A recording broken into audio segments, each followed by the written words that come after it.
損壊された遺体の謎、昭和を騒がせた衝撃事件。昭和史の闇に消えた愛憎劇。これは大正から昭和へ時代が激動する中で起こった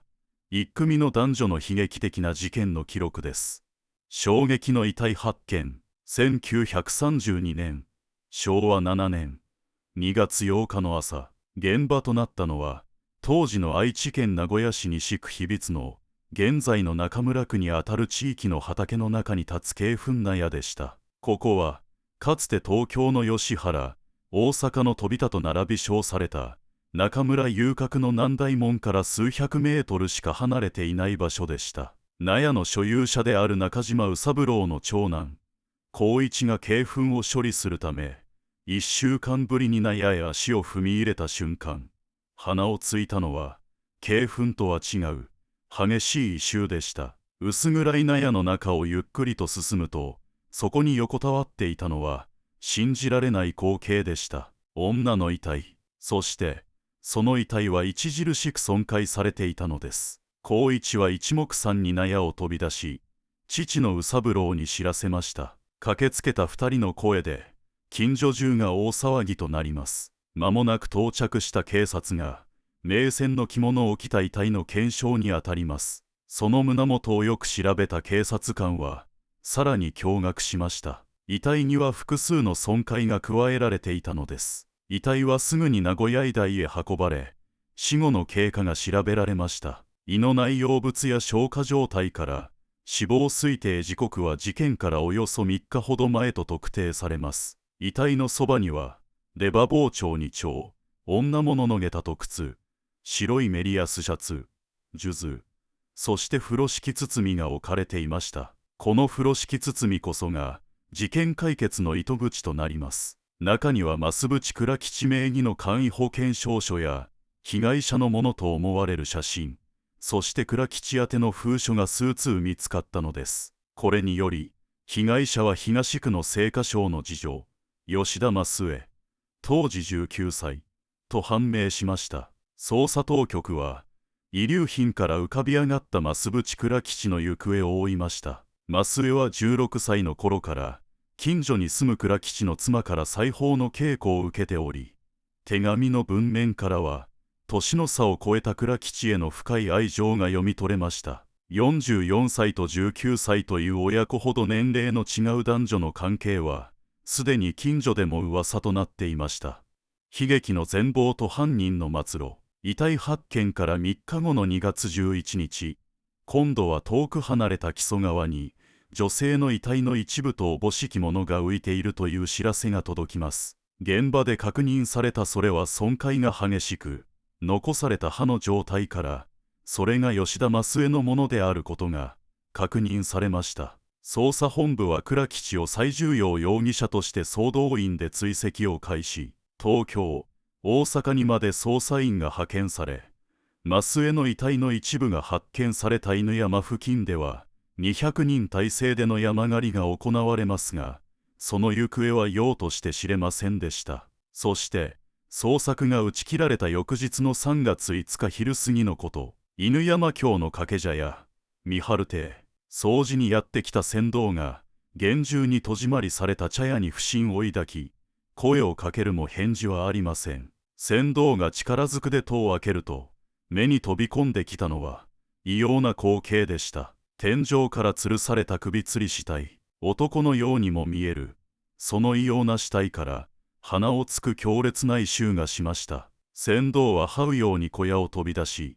警察へ連絡しました。駆けつけた警察が死体を下ろすと、腐敗は進んでいたものの、すぐに増渕倉吉と確認されました。そしてその死体の状態はこの事件の異常性を決定づけるものでした。倉吉が頭にかぶっていたのはなんと増江の頭髪でした。そしてオーバーのポケットからは市議さんの守り袋に増江の遺体の一部も見つかりました。ポケットには高崎で増江と世帯を持ちたかったのにという走り書きのメモと、高崎で一緒に暮らします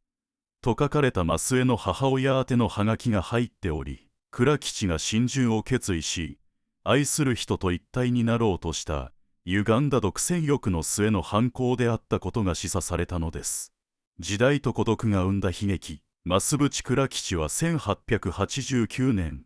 明治22年、群馬県で生まれました。複雑な出生と家庭環境の中で育ち、戸籍を持ったのは12歳になってからでした。正確職人から和菓子職人へと転職し、上京、結婚し、子供も授かりましたが、1923年、大正12年の関東大震災で全てを失い、妻子を捨てて大阪へ逃れます。その後、名古屋で再出発を図り、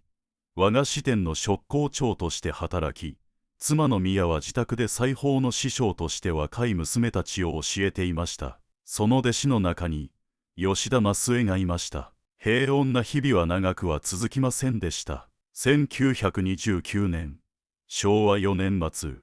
宮が肺結核で倒れ、入院。宮の看病を手伝ったのは、他の弟子が離れていく中で、ただ一人、増江だけでした。病に伏した妻と、看病をする増江、倉吉の心は揺らぎます。そして、ある日、彼は理性を失い、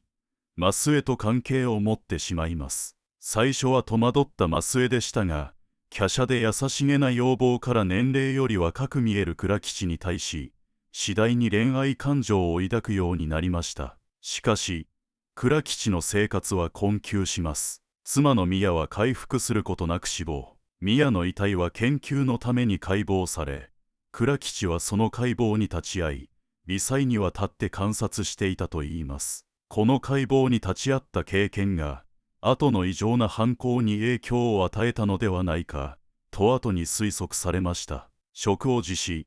金に困った倉吉は、もう一度東京へで手再起を図ろうとしますが、増江から届く、会いたい、という手紙に耐えきれず、